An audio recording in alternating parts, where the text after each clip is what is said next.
Well, good morning, everyone. Welcome to this morning study, new week of studies. I've been looking ahead, trying to figure out how we're going to sort through all of this. I'm not sure how that's going to happen.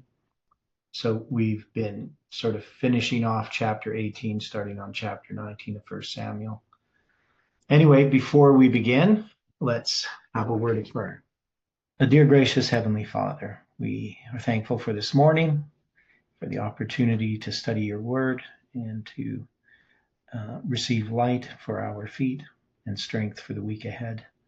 We're thankful for the past Sabbath and the past week, the things that you have taught us and the experiences that we go through that create a greater dependency upon you and less trust of self.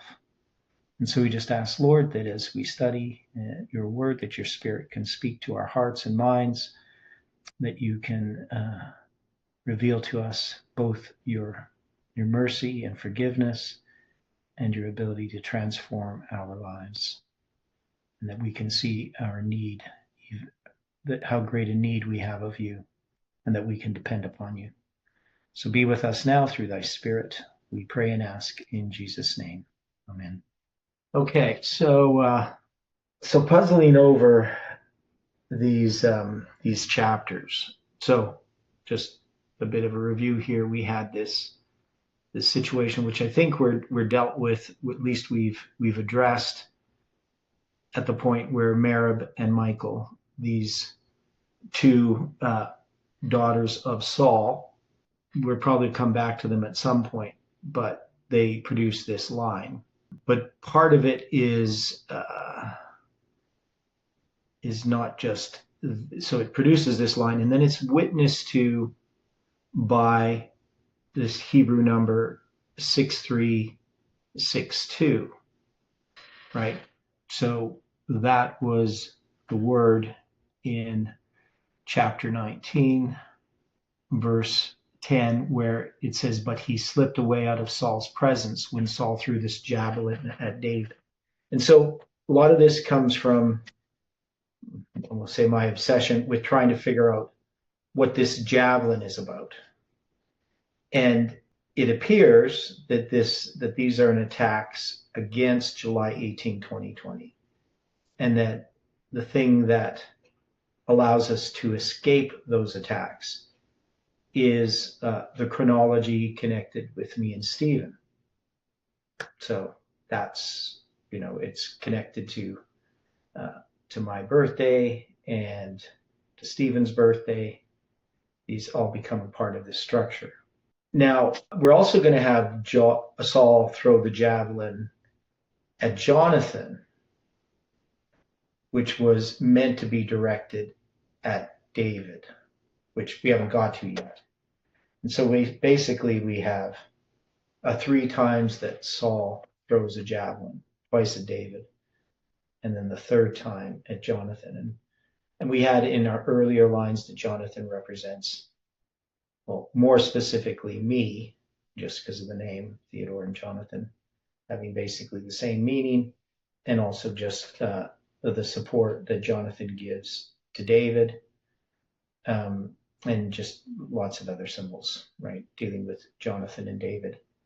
And so that may refer to an attack, directly at me as a person. I'm not sure.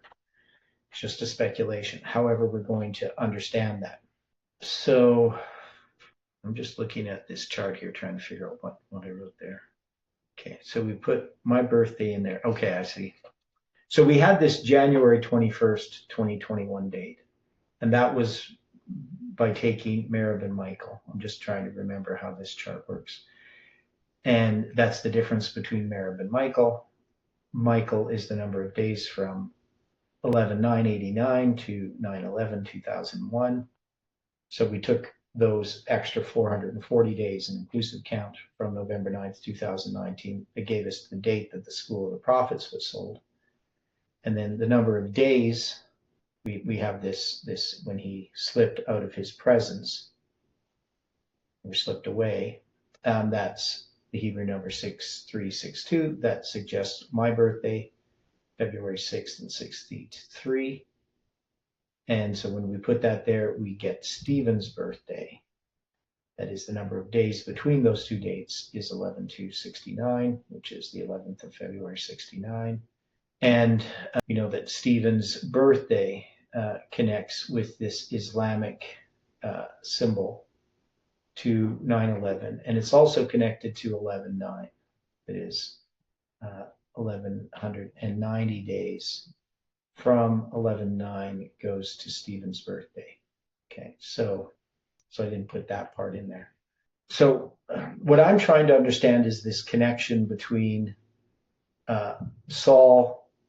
He's having David become his son-in-law because he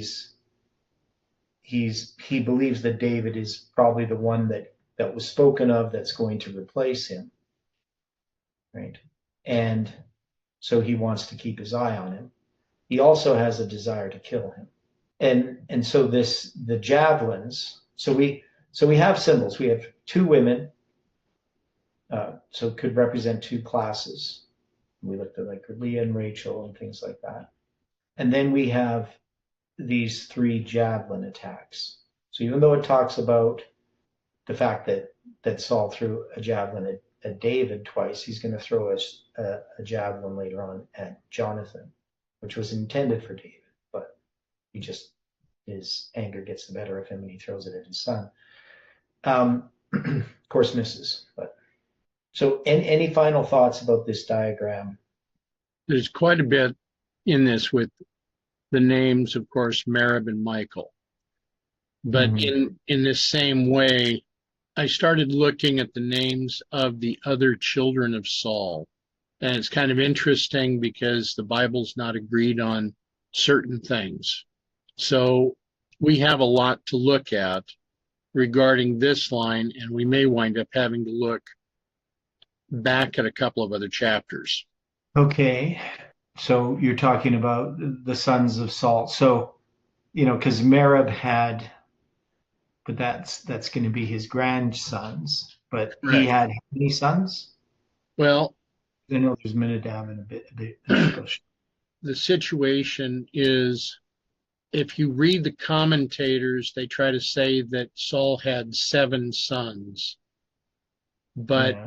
I don't know that I fully agree with all that's being said, because they're very much in disagreement with one another. Okay. When we look at these situations, Saul had, depending on how we approach this, Saul had at least 4 sons with his wife Ahinoam. Mm-hmm. And he had 2 sons with his concubine Rizpah. So you're saying he had 6? That's what I'm finding in scripture so far, yes. So why do they say he has 7? Because there are differences in the names. Ishbosheth is also noted as being Eshbal. Yeah, well, because that really would have been his name, was Eshbal. And Ishbosheth just means the son of Shane. Okay. So they're gonna just replace Baal with Bosheth. And then there is Ishui and Ishvi. And you think they're the same ones? I don't know yet. I'm looking at this because I know that our main focus right now is this with 1 Samuel 18. Mm-hmm. So as we have a total of 440 days from 11/9 to 1/21 of 21. Yeah. We have that symbol of restoration. But who is the restoration being offered with? Well, I mean, you're saying that 440 is restoration, twice doubled? But it's 220 doubled. Yeah, I understand that. But it's still 440, not 220. Okay. Right. So I look at it as a 440. I mean, I look at it as a symbol that we've had connected with the prophetic periods already, just as part of the triangle, right? So we had a triangle where we had, what was it? You got a side that's 3, 4, and 5, and then you multiply it by 88. I think that's right.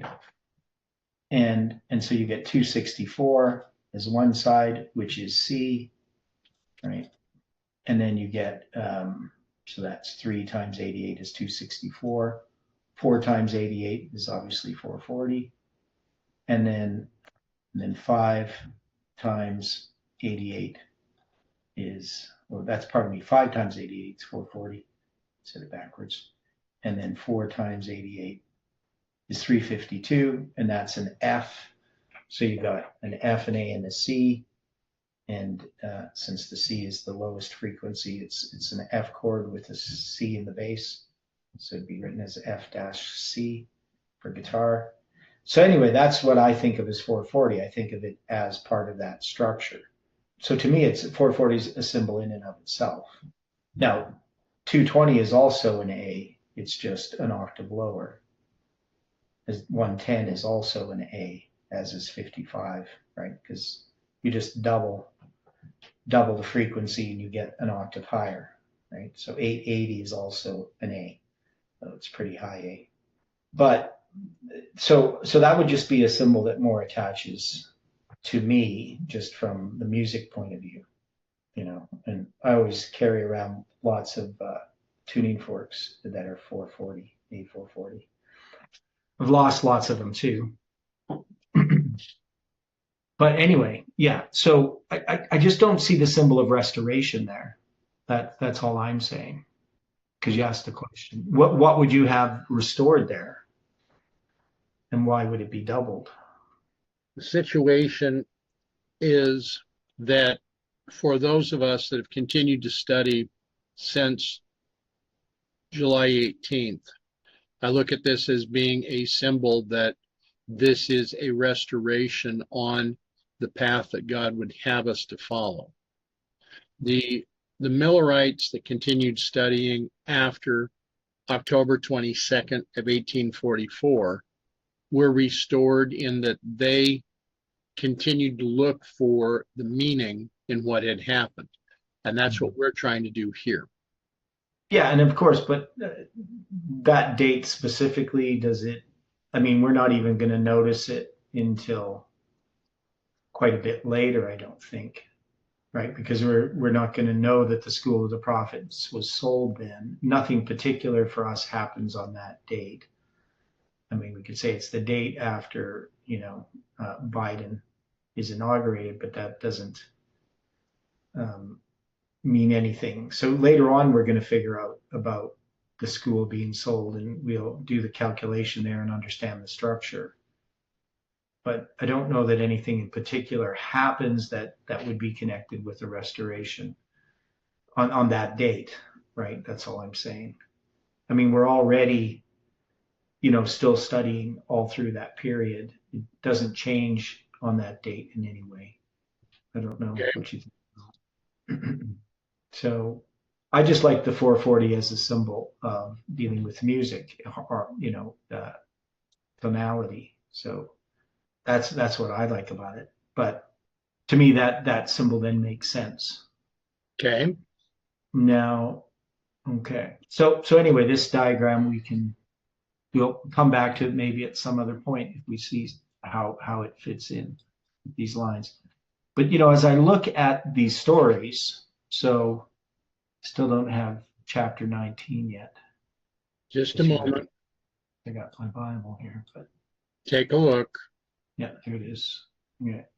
So we got these subheadings here. Jonathan discloseth to David his father's purpose to kill him.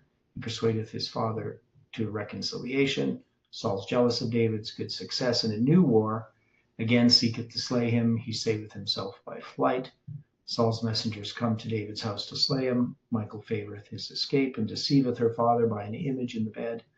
David cometh to Samuel at Naioth, is pursued. The spirit of prophecy comes upon Saul's messengers and upon Saul. So, I mean, we did read these already, just a sort of a cursory reading. And then, I got caught up in the javelin incident and the second time that the javelin is thrown at David by Saul. So Saul throws this javelin, and then I still haven't decided how we would look at that as far as are these specific events. So javelin being a spear, of course. So here it says, and Saul spake to Jonathan his son and to all his servants that they should kill David. So here Saul is obviously not in a good state of mind at this point. Right. So Saul has different attitudes about David at different times. So here this would be he's obviously his envy and jealousy has overcome him, mentally unstable. It says, but Jonathan's Saul's son delighted much in David. And Jonathan told David, saying, Saul my father seeketh to kill thee. Now therefore I pray thee take heed to thyself until the morning, and abide in a secret place, and hide thyself. And I will go out and stand beside my father in the field where thou art, and will commune with my father of thee, and what I see that I will tell thee. Now, one of the things about David hiding, he does this a few times, right? I mean, or at least a couple of times. Is there any symbol in hiding? Isn't there a hidden message? Well, there is. But this is David symbolizing, God's leading through July 18th. And if we're going to have him hiding, like when would we have him hiding, right? So he's going to go to a secret place and hide. It says in Did Mary hide? What? Did Mary hide? Did Mary hide? Did she hide? Yeah. Well, yeah. For how many months? I think it was 6. 5 months. 5 months. Was it not Elizabeth? Yeah, Elizabeth, that's who he means. Yeah, I knew something was wrong about what he was saying. Elizabeth hides for 5 months, yeah. I apologize. Yeah, I knew what you're saying didn't make it, it wasn't clicking. But yeah, now. Yeah. So it's Elizabeth, yeah. Now he's going to hide thyself. And now this hide is Hebrew number 2244. Chaba. Het bet aleph. Yeah, so this is in the Nifal form. And Chabad, which comes from Chabad. It's just the form of the word. 2244 is the Hebrew number, which is, and I thought so. So 2244 is 187. 187 by 12 is 2244. So the number 12 hides the number 187 in that number 2244. What would that mean if the number 187 is hidden in this word hide thyself? So 12 times 187. Does that make sense? That has something to do with 187, July 18th?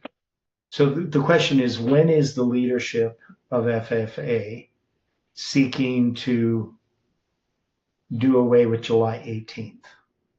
Isn't it by December 6th? Okay. Well, it even happens earlier. I mean, July 18th after November of 2018. Well, we find July 18th, right? It's presented at the School of the Prophets. Jeff is behind it. He goes to Brazil. When he comes back, he won't even look at me. And, I can tell that he's ashamed, that he's feeling bad about it in some way. But we find out later that he was told that, he wasn't to promote July 18th, right? That was something that I had brought in. Tess didn't agree with it. She didn't approve of it. And so Jeff could not promote it anymore. Now, Jeff, of course, is part of the leadership of FFA, but so the question is, now also it's hide thyself. So is July 18th itself like hiding itself? So here, obviously, there is, could it refer to the decision not to promote July 18th for a time? Because that's what I'm trying to understand is exactly which timeline we put this in. Because so far, we put this in this timeline that's really quite close to that history of July 18th. Like it hasn't brought us to a history later yet, right? It's brought us into that immediate history. The previous line brings us up to January 21st, 2021 with the sale of the School of the Prophets. And on that line, we didn't place where this javelin is struck, or where it's thrown, I guess. It sticks into the wall often representing the law. We're also going to have this where it says, take heed to thyself. Now that word, take heed to thyself, it's Hebrew 8104. It means properly to hedge about as with thorns, that is to guard, generally to protect, attend to, beware, be circumspect, take heed, right? So maybe that has something to do with just being careful about July 18th at that point. Take heed to thyself. And it's in the Nifal form. So be guarded, basically. But it comes from this word hedge. And again, a hedge is an idea about the law is like a hedge. And then it says until morning, until boker, right? Until the morning, haboker. Just the definite article. Believe. In the morning, baboker. Okay. So take heed. Sit down quietly. So any other thoughts about that? What we would do with this idea that it's something to do with the hiding of July 18th. Well, Theodore in 56 of Luke 1, it says that Mary abode with her about 3 months and returned to her house. Would that be considered as hiding? No. No. Now, we know that on the 1843 chart, we have a mistake that's hidden, by God's hand.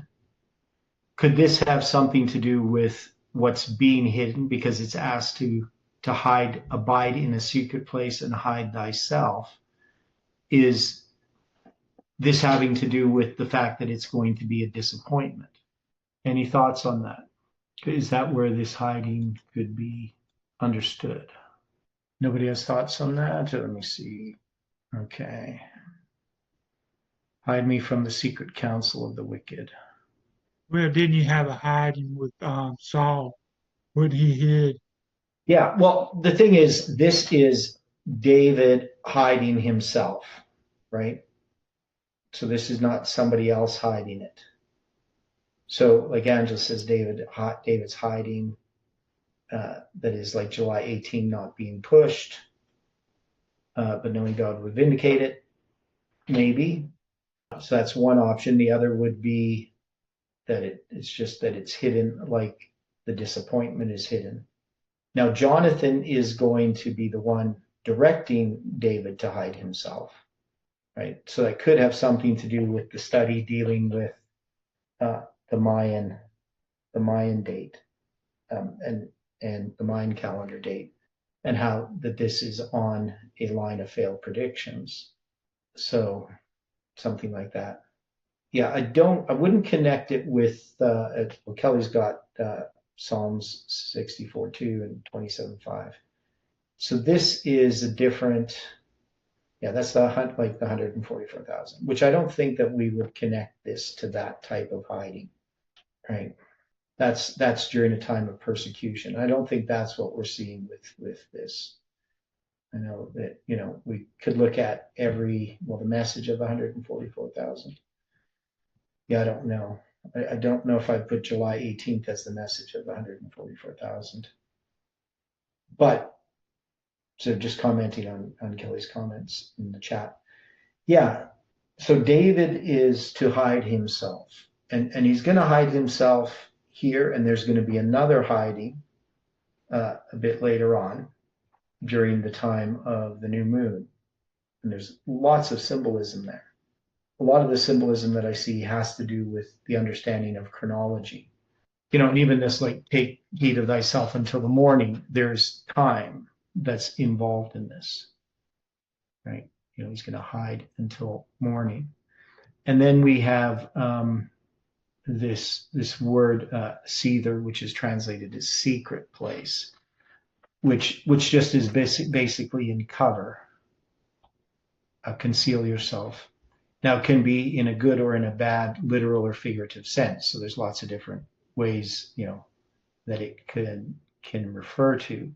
But basically, he's just going to hide in a secret place. He's going to hide, take cover, and hide himself. Now, I just think it's pretty significant that to hide thyself is 2244. That is 12 times 187. So what would the number 12 imply? So if it's hidden, 187 is hidden by this number 2244. That is. Well, 12 represents 144,000, don't it? Well, it does. It represents the church, right? Can represent the number of months of the year. It's on the 1843 chart, 8 times 7. So we have those. I know I'm doing lots of thinking here. Now, this idea, take heed to thyself, is again interesting. So, right. So again, we said that this is to hedge about as with thorns, that is to guard, generally to protect. Okay.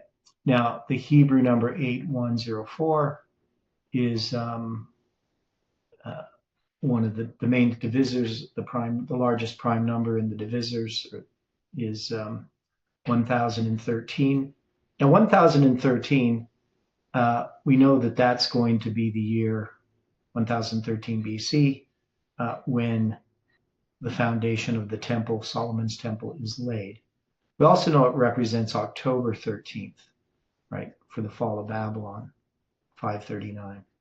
And of course, in our history in 2018, October 13th is when that calculation is going to be done with the 391 and a half.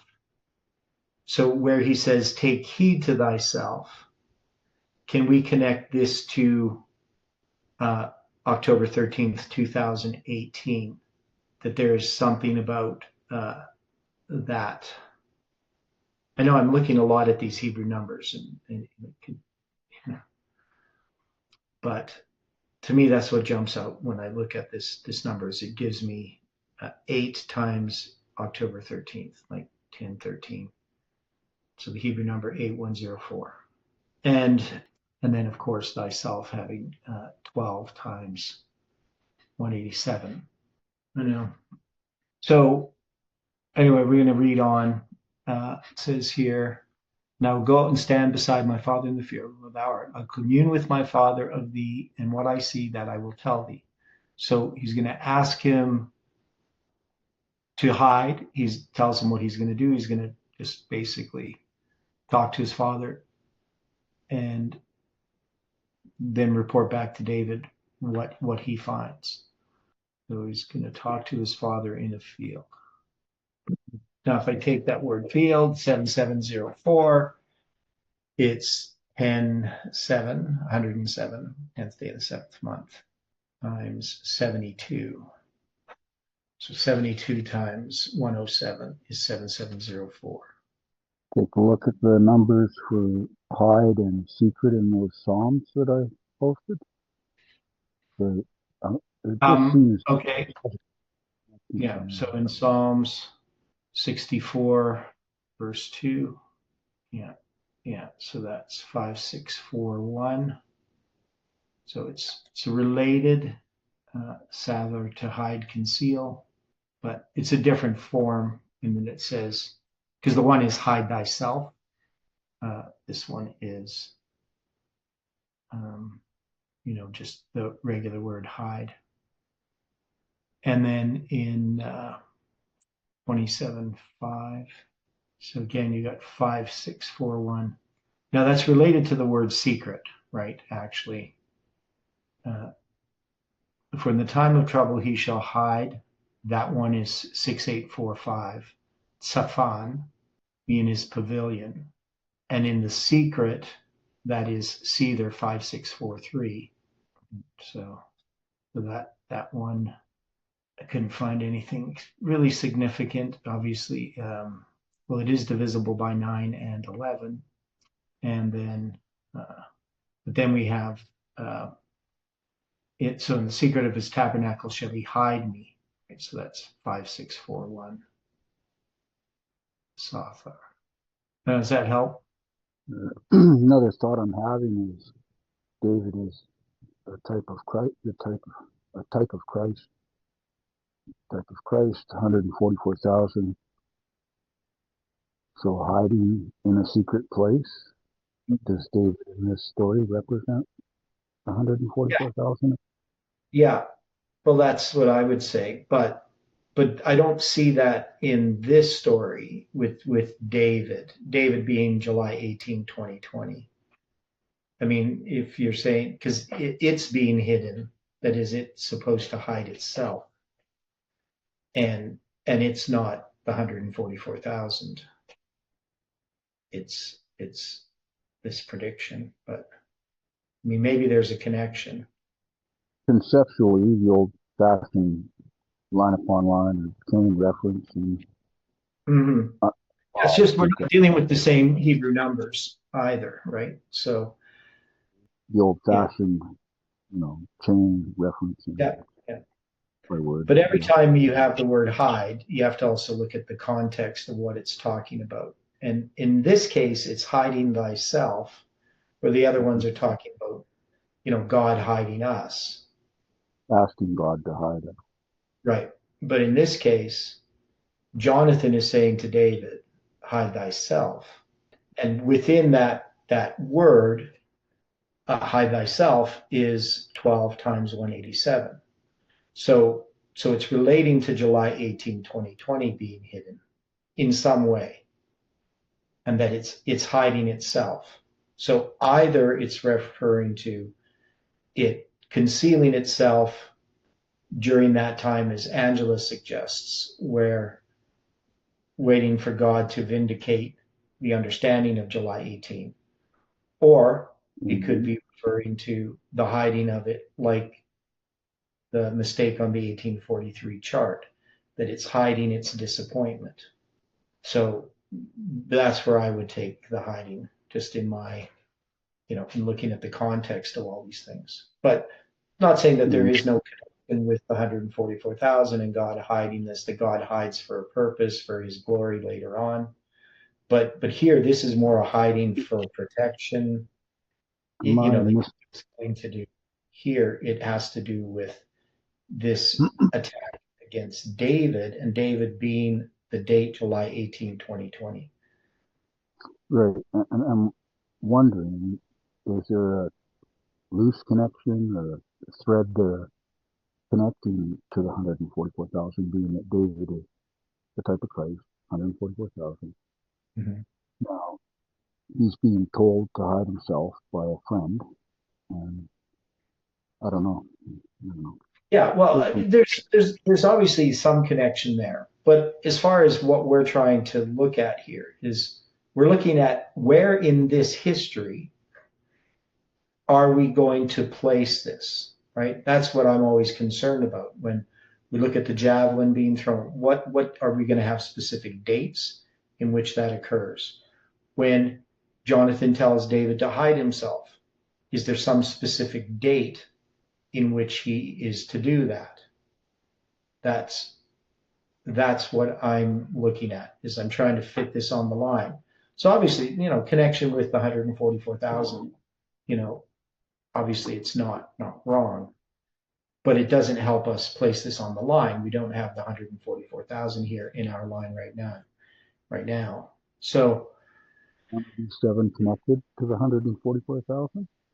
the what? The 187, is it connected to the 144,000? Not that I know of. I mean, I've never connected it that way. It's connected to our message, and it's a symbol that connects to, the Sunday law and those types of things. So in a sense, everything in the end time connects to the 144,000 in some way. But as far as putting it on a line, I mean, July 18th it's a date that's passed, and it had a purpose that parallels Millerite history as a disappointment. So the idea that it's hidden, to me, is kind of that its purpose is hidden, right? That's what's being asked, that Jonathan is saying to David. Hide thyself. Now, so I will go out and stand beside my father in the field. Now, in some ways we have Jonathan represent me, not me as a person, but me as the stuff that I'm studying. And so Jonathan is going to see his father's reaction, that is Saul, the leadership of FFA's reaction. And, if I'm going to look at, my experience with that, I mean, definitely that's what happened with July 18th. Now, July 18th is kind of interesting, just my experience of coming up with that date. And so after I got back from Canada, because I went after the camp meeting, I went to Canada, went back to Edmonton to go to court on October 22nd, got back on basically the morning of the 24th. And so I'd missed the meetings that they had Monday and Tuesday morning. And I remember Heidi telling me on Tuesday, because Tuesday's when I flew back, that people were really upset about the 391.5, because that's what was presented at the camp meeting. And this confirmation of the November 9th date. So there was just a lot of anger towards me that was being expressed to Jeff. Bronwyn was one of them who was, sort of upset, right? And at least that's how Heidi looked at it. And I did watch the videos later, and yeah, definitely Bronwyn was pretty antagonistic about this confirmation of November 9th. Whatever's going through her mind, I'm not sure at the time. On the 28th, that is the Sunday, Jeff is going to do a presentation. He's going to affirm the understanding of the 391.5. And him and I are going to do some presentations sort of together. He does some, I do present some things. On November 2nd, I know that there's going to be the understanding of that first comes with July 18, 2020, has to do with Ezekiel. And that's because we're going to have this study where, what's the name of the family? I can't remember names. I'm so bad. Anyway, they're going to ask some questions because they don't understand, because I'm presenting Ezekiel's literal time, that he lies on his left side and his right side, and they don't understand why I don't add them together to get 430, why I'm taking the 390 and the 40 as both ending at the same time, right? Both ending at the siege. Why shouldn't there be 430 days representing 430 years? Because he lies on his left side for 390, and then on his right for 40. So that altogether is 430. And they happen. But the thing is, he's flipped over on his other side and he's pointing towards the siege. And so in drawing this out, anyway, I work out the literal number of days, and I find that, he's going to stop lying on his left side on the 10th day of the 5th month. And then when he begins the next day, lying on his right side. On the Julian calendar, it's going to be August 15th, right? So I then connect the fact that these are pointing to these dates. The 10th day of the 5th month is the date that the temple is going to be destroyed. And then that's going to be connected to the midnight cry message. So with that study, because they have this question and I work it all out, I start to recognize that this is pointing to the 10th day of the fifth month in 2020, which is July 18th on the Julian calendar, right? But then that brings me to my Ezekiel study. So it's going to be the next week, the next Friday on the 9th of November, if I remember correctly, that then I'm going to present the argument for Revelation in the book of Revelation, chapter 9, Josiah Litch's prophecy, and get July 18, 2020 on the Gregorian calendar, right? So we're going to have two July 18th, 2020s, the 26th day of the fourth month and the 10th day of the fifth month. And then on November 10th, I'm going to present at Lambert Church a study on chronology dealing with Ezekiel. And I'm reading this paper where this guy talks about August 11th, 3113 BC being the start of the Mayan calendar, right? And that's the first time I'm going to really pay attention to the Mayan calendar. And these things all then tie together later on. But the Mayan calendar, the thing is, he has the wrong date. That is, he thinks it's the Julian date, August 11th, 3113, that the Mayan calendar begins. Now that date happens to be, if I remember correctly, I can look it up if I go on. Yeah, so that's, you put it to 0. You put the Mayan calendar dates all to 0. Now it's August 11th, 3113 on the Gregorian minus 3113, which is actually 3114 BC. And that's the 10th day of the fifth month on the biblical calendar. And then, so that would be the correct date, but he had it being, so he's going to have it be August 11th on the Julian calendar, but August 11th on the Julian calendar is actually 340 days off, 3113. So, but that's going to be the 26th day of the fourth month on the biblical calendar.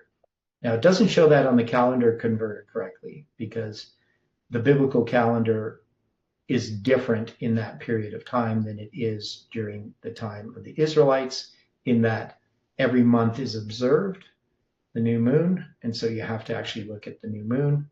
You can't look at, it doesn't always go 30-29, 30-29 in the start of the year. So, but anyway, I'd worked it out originally. And so I did that presentation on November 10th. So these observations from Ezekiel. So the point is, we have connected in that period of time that July 18th is going to hide itself with it, that the disappointment is being hidden and it's being connected to the Mayan calendar. I know that was a long explanation, but you can see that there is this revelation of this date, July 18, 2020, but it's still going to be hidden, right? It's going to abide in a secret place. Does that kind of make sense to people, what I'm saying, all that explanation? And that word abide, yashab, which means to sit down in a secret place. That's sever, to cover, 5-6. Okay, so he's going to go out and stand beside his father in the field. So what ends up happening is I do these presentations. I'm going to go to Jeff each of these times and show him what I found. And so I did that, with the 391.5.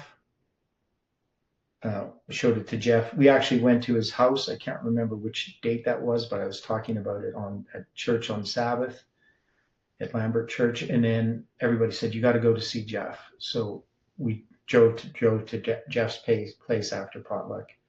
And actually went for a walk, I guess is what it was. After, that's what it was. We went for some kind of walk. And then, and then they wanted me to present it to Jeff. And I think that was the first July 18th one. So the one dealing with Ezekiel. So there was a lot of interest. People had interest in what I was presenting, and Jeff had an interest in it. But that's going to all be shut down. But I don't think that's what the hiding is about, because he's going to hide himself. But so Jonathan's going to present July 18th to Jeff, right, to his father, to Saul, in this field, right? So the field 7704. I looked at that. Now I moved away from it. Right? Yeah, that's the one where we said it's 107 times 72. So we got this the 10th day of the 7th month. You know, maybe that's something to do with me going to court on October 22nd. I don't know. Now 72. When I think of 72, I just think of basically it's I think of it as a number of degrees. So it may not make sense to people. It is it takes 72 years to have 1 degree in the precession of the equinoxes. So that's what I think of with the number 72. I know there's other applications of it, but with so in 72 times 360 gives you the number of parts in the Hebrew day, right? So I have this theory, we'll call it, that the reason why they give that number of parts in a day, and that is 25920 parts, is because it's based on the precession of the equinoxes. But then it also gives you this very strange coincidence that the length then of a month is 765432 plus 1 parts. So anyway, it's so that's what I think about that. So maybe that there's something that's concealed, but when he talks to his father in the field, is he presenting arguments so that July 18th won't be set aside, right? And basically that sort of happens.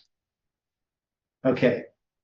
And Jonathan spake good of David unto Saul his father, and said unto him, let not the king sin against his servant, against David, because he hath not sinned against thee, and because his works have been to thee ward very good.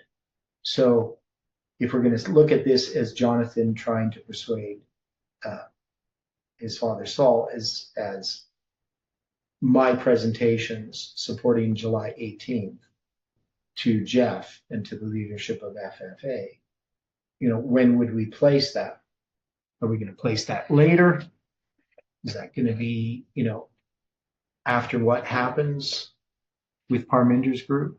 Now we know that there's going to be this battle. So he's going to refer back to defeating Parminder's group with July 18th, with chronology, right? Or really with November 9th, the understanding of that. For he did put his life in his hand and slew the Philistine, and the Lord wrought a great salvation for all Israel. Thou sawest it and didst rejoice. Therefore, then thou wilt sin against innocent blood to slay David without a cause. So this is going to be later, right?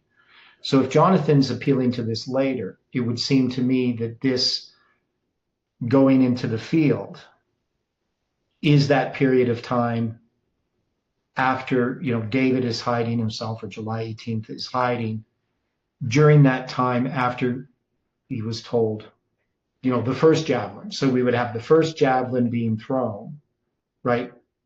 Maybe when Heidi and I are kicked out of the school of the prophets or something like that. Then we have this period of time, this history in which Jonathan asked July 18th to hide itself. He's going to make this case for it. This would have to be after November or after September 7th, 2019. So the leadership of FFA then is going to take up, right, July 18th, right? So Jonathan called David, and Jonathan showed him all those things, right? Saul hearkened unto the voice of Jonathan, and Saul sware, as the Lord liveth, he shall not be slain. Jonathan brought David to Saul, and he was in his presence as at times past. Now it says here, Jonathan called David, and Jonathan showed him all those things. And Jonathan brought David to Saul, and he was in his presence as yesterday, third day. Right. So there's this weird translation there that we have to look at. And that's in 9 verse 7. So in his presence, of course, that's before his face. And then it says Shilshom, which is third, and Ethmol, that is yesterday. So it's a strange Hebrew idiom. So yesterday is just the time past, Ethmol. But why? I guess it's technically the day before yesterday. So 3 days ago. So you got yesterday, and it shall be as the day before yesterday, like 3 days from today. That's kind of a strange expression. That kind of reminds me of, why put off for tomorrow what you can put off until the day after. It's kind of the reverse of that. So what would this symbol mean? What's happening here? So just to review, so I'm taking this story as referring to July 18th becoming understood. It's being hidden. That is, its disappointment is being hidden. But even then, it's also not being promoted. So we can say both would apply here. Then we have the incident with the spear, right? And now David needs to go into hiding, and Jonathan is then going to make this appeal to the leadership of FFA, right, to Saul. And then July 18th is going to be brought back in, but the expression before his presence, before his face, he was before his face as the day before yesterday. That is 3 days. This is the third day, right? Being, the day before yesterday. So today's the third day from the day before yesterday. Now, would that have anything to do with the week of Christ study? Could we somehow connect this to, the understanding that Jesus Christ is resurrected on the third day? You understand what I'm saying? Because part of the studies that I've been presenting have to do with the week of Christ. And this becomes an important part of understanding what's happening with the movement. It might, point to that April 5th, 2030 date as this extension of time. I'm not sure what you mean, Kelly. They wanted you to let the dead bury their dead. I don't understand that reference, how that would apply. I was thinking of the situation with your father passing and how it seemed to be even upset that you were upset. And okay, well, yeah, that's a bit earlier. Yeah, they didn't want me. That's not so. So that's going to be later. That's in December of 2018.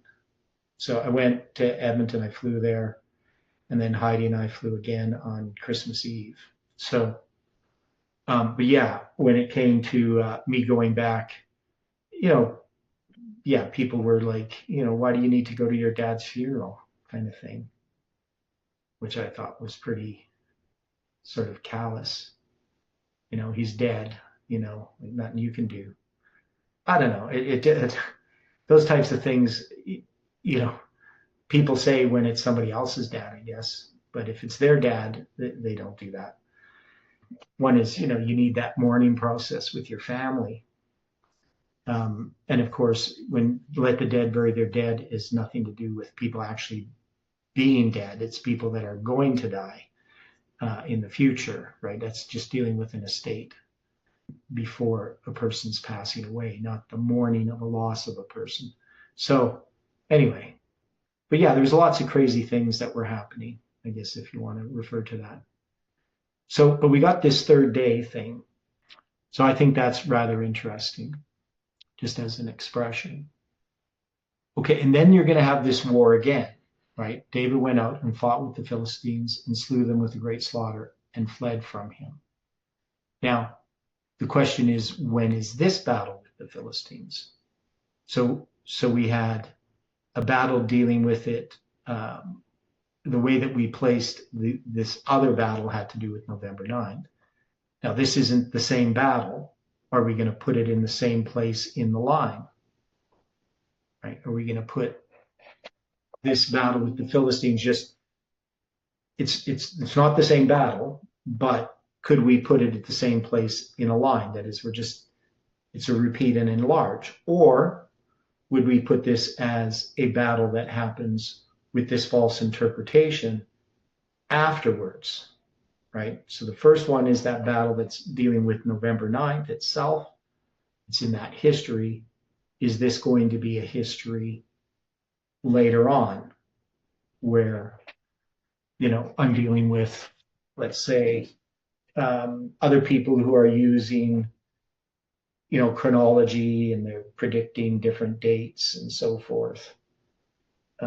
Still using Protestant interpretation, even though they claim to be using Miller's rules, to understand the Bible, right? So they're looking at the present events and making some of the same arguments that the Protestants are making, why Trump's going to be reelected or how he's going to get into power. So it might, we have to figure out where that's going to be placed. Now, he slew them with great slaughter. Yeah, okay, Dwight? Okay, so I have a question regarding the 3 days. Mm-hmm. Now, is my memory correct that in these 3 days, when we're dealing with December 2020, we had the Sabbath presentation on the 5th, where during that presentation, there was one lesson that they decided to cut off. Yeah, Daniel Vanderhorst's study, they're going to say, stop it or whatever. I can't remember the exact words they say, but yeah, they're going to end it. They're going to end the study. Now, I end up downloading the study and then posting it, a link to put it on my YouTube page, and then post a link on WhatsApp. Right. But Kelly posts the link on WhatsApp maybe. So they think that Kelly has downloaded it, and so that he gets in their bad books. But I was the one who downloaded it.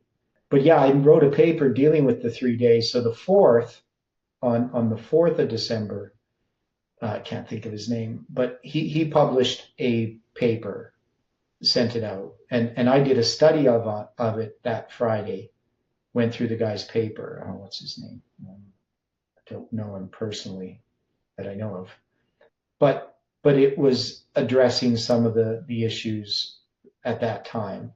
So I do that study, and then Daniel Vanderhorst on the 5th is going to have his personal testimony being cut off, and then on the 6th they're going to publish their declaration, renouncing basically, the message that they'd been proclaiming for several years. But the situation also on the 6th, they decided to begin removing other studies and taking them down. Yeah, so they're going to start removing, I always found that behind that just so, I'll use the word reprehensible. When you try to rewrite history, Daniel Vanderhorst's testimony was cut off. You ended up putting up the video, Kelly. They're going to stop his presentation. Yeah, who was they? I get them mixed up with. Hold on. Yeah, Daniel Vanderhorst's testimony. He ended up posting the video on WhatsApp. I'm getting them mixed up with the other Daniel, the one that said he was glad he didn't have to deal with numbers anymore. Yeah, that's Daniel Fontaine. Fontaine. Okay. Daniel Vanderhorst. Yeah, I'll remember. I know the name, and I posted it. So yeah, with this old brain, right? Yeah. So anyway, we look at that, that period there. I I don't know if we put the javelin there or not, right? And that's what been trying to figure out exactly where do we put these javelins being cast. I thought of the question I had with regard to that is why did they cut him off? Because he was talking about numbers and dates. That's it. That's it. That's all. Yeah. And so they cut him off in the video. And They just stopped it. Yeah, they just stopped. They cut him off, and then they shut it down. Which is, I think, they said shut it down is what they said. Yeah, that's pretty papal. Well, yeah, and it's not helpful. I mean, if somebody's teaching error, you address and say, here's why this is error, and you discuss it and you study it, but yeah, they didn't really have an answer to what they were doing. They just wanted to do what they were doing. And so when they published the declaration the next day, I mean, I don't think they had originally planned to publish it that day, right? I mean, they had prepared it already, but I think they were biding their time of when to do that. But they felt forced, their hand was sort of forced to publish it that day because they had to cancel their own meeting Sunday morning, right? So they were going to have a study on Daniel chapter 11, in the first few verses.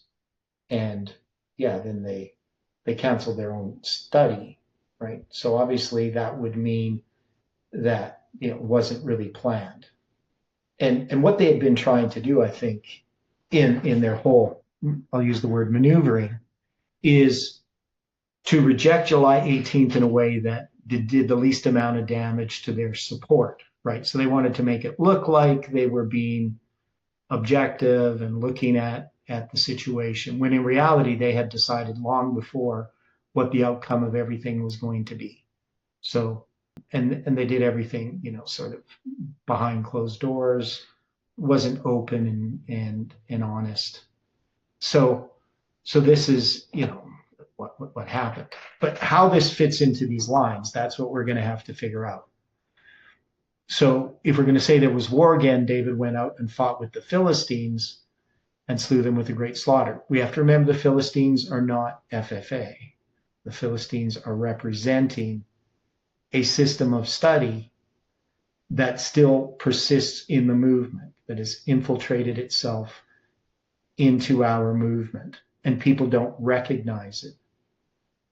So what's going to follow with, after December 6, 2020 is, December 25th, 2021, we're going to have, more than a year later, 390 days. What is it? It's going to be one full. I'm trying to remember how many days it is. Can't remember.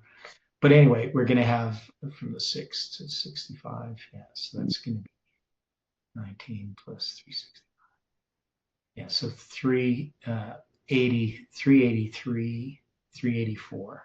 Yeah, so it's going to be Hebrew year later. It's going to be the same date on the biblical calendar. So that's the 20th day of the 9th month. Was December 6, 2020, and December 25th. So one biblical year later, Colin's going to present his study dealing with Revelation 17 and its connection to Daniel chapter 3 and Daniel chapter 11, verses 1 to 3. So anyway, that's what we're going to have to look at tomorrow. We're going to have to try to sort this out. I know this must be terrible videos to watch, but this is the way that we do it. We have to kind of pick through this very slowly and try to understand what's happening. And I've looked at this a lot, going over these numbers and trying to figure out. And I get, sort of a little bit myopic when it comes to numbers. Sorry about that. Okay, any final thoughts before we close with prayer? Okay. The dear Father in heaven, thank you for this study, and we ask that you can bring us together again tomorrow to open your word and to receive light. We ask for your guidance in our personal lives, in our prayers and thoughts, in our personal study, that you can encourage us and strengthen us. We pray for one another. You know, we live in difficult times, and there's many distractions around us that want to draw our attention from you. But we pray, Lord, that we can talk to you and hear your voice speaking to us. Be with each person, and may your angels watch over them and their family and friends. And we thank you for all these things in Jesus' name. Amen.